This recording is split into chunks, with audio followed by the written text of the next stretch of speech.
আগামী শুক্রবার আত্মপ্রকাশ করতে যাচ্ছে নতুন রাজনৈতিক দল। জাতীয় নাগরিক কমিটি ও বৈষম্য বিরোধী ছাত্র আন্দোলনের সমন্বয়ে গঠিত হবে দলটি। দলের নাম প্রতীক চূড়ান্ত না হলেও তারুণ্য সন্নিবেশিত এ দল ব্যক্তি নির্ভর না হয়ে নীতি নির্ভর হবে বলে জানিয়েছেন নাগরিক কমিটির নেতারা। সাধারণ মানুষের প্রত্যাশা সুস্থ ধারার রাজনীতি আর গণতন্ত্র চর্চাকে আদর্শ মেনে পথ চলবে তরুণরা। আর শুরুতেই ক্ষমতার চিন্তা ছেড়ে প্রান্তিক পর্যায়ে দলকে শক্তিশালী করা এবং লোভ লালসার ঊর্ধ্বে থেকে রাজনীতি করার পরামর্শ দেন বিশেষজ্ঞরা। কোটা বিরোধী আন্দোলন থেকে শুরু হয়ে পরবর্তীতে গণ আন্দোলন, দেশব্যাপী চলা শেখ হাসিনার ফ্যাসিজমকে বিদায় করতে লাখো প্রাণ মিলিত হয় একই সুরে। ৩ আগস্ট কেন্দ্রীয় শহীদ মিনার থেকে ঘোষণা আসে ঐতিহাসিক এক দফা। একই দিন নতুন রাজনৈতিক বন্দোবস্ত শুরুর কথা বলেন সমন্বয়ক নাহিদ ইসলাম। শেখ হাসিনা দেশ ছেড়ে পালানোর মধ্য দিয়েই শুরু হয়েছিল সেই বন্দোবস্তের সূচনা। সময়ের হিসেবে এরপর পেরিয়েছে ৬ মাস। গঠিত হয়েছে জাতীয় নাগরিক কমিটি। তবে জুলাই অভ্যুত্থানের শক্তি ও চেতনাকে সংগঠিত করতে নতুন রাজনৈতিক দল গঠনের ঘোষণা দেন তারা। অবশেষে অপেক্ষার পালা শেষ করে আত্মপ্রকাশ করতে যাচ্ছে তরুণদের নতুন রাজনৈতিক দলটি। কমিটির নেতারা বলছেন, দায় ও দরদের রাজনীতির সঙ্গে দলবদ্ধভাবে দেশ গঠন এবং দেশের স্বার্থ সংশ্লিষ্ট বিষয়ে প্রাধান্য দেবে নতুন এই দলটি। ভবিষ্যতে বাংলাদেশে যারা রাজনীতি করবে, পড়াশোনা করবে, কোনো সন্ত্রাসের রাজনীতি হবে না, কোনো অস্ত্রের জনজনানি হবে না, প্রাইভেট পাবলিক কোনো এই যে ধরনের কোনো বিভেদ আছে সেগুলো থাকবে না, এবং আগামীর বাংলাদেশে আমরা সবাই একসাথে ভাই বোন ঐক্যবদ্ধভাবে বাংলাদেশটা গড়ার কাজে নেমে পড়ব।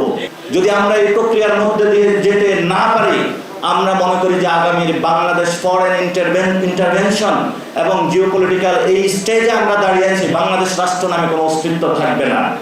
এই জন্য আমাদের রাজনৈতিক প্রপোজিশন আমরা দুটি শব্দে বলে থাকি, একটি হলো দায়, আরেকটি হলো দরদের রাজনীতি। নতুন রাজনৈতিক দল নিয়ে কি ভাবছেন সাধারণ মানুষ, জানতে চাওয়া হয় তাদের কাছে। রাজনৈতিক যে কালচারটা, পলিটিক্যাল কালচারটা চেঞ্জ করা উচিত। আমাদের চাহিদা কি, দেশটাকে ভালো দিকে দিয়ে নিয়ে যাক। আগের মতো যেন হচ্ছে কি আবার দেশটাকে বেঁচে না দেখ।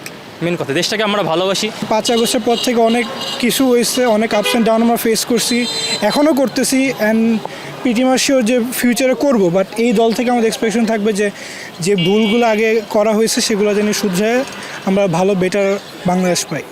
সুন্দর একটা রাজনীতি চাই, যাতে বিগতটা পিছনে ফেলে নতুন করে একটা রাজনীতির দল আসুক, এটা যাতে ভালো হয়। ঠিক আছে, এটাই আমরা চাই। কি বলে, এটা বৈষম্য বলেন বা সংস্কার বলেন, আসলে ওই সব কিছুর মূলে আমার মনে হয় ক্ষমতা, এরকম একটা বিষয় হয়ে গেছে। এর থেকে আসলে আমাদের বেরিয়ে আসা উচিত, আমাদের আরো স্বচ্ছ হওয়া উচিত। নতুন দল হিসেবে শুরুতেই ক্ষমতায় যাওয়ার চিন্তা না করে জনগণের সেবা নিশ্চিত করার পরামর্শ দিয়েছেন বিশেষজ্ঞরা। পাশাপাশি রাজনীতিতে টিকে থাকতে অভিজ্ঞতা অর্জন এবং প্রান্তিক পর্যায়ে দলকে শক্তিশালী করার পরামর্শ তাদের। একটা রাজনৈতিক দল কিভাবে গড়ে ওঠে, এগুলো অভিজ্ঞতার প্রয়োজন আছে। অভিজ্ঞ লোকদের কাছ থেকে পরামর্শ নেওয়ার প্রয়োজন আছে, তারা হয়তো সেইভাবে করছেন না। আরেকটা জিনিস হলো যে বাংলাদেশের রাজনীতি রাজধানী কেন্দ্রিকতা থেকে বেরোতে পারছে না, তাই না? সুতরাং নতুন দলের কাছে প্রত্যাশা থাকবে প্রান্তিক জনগোষ্ঠীর ব্যাপারে তাদের অবস্থান কি, এই বিষয়গুলো তুলে ধরা।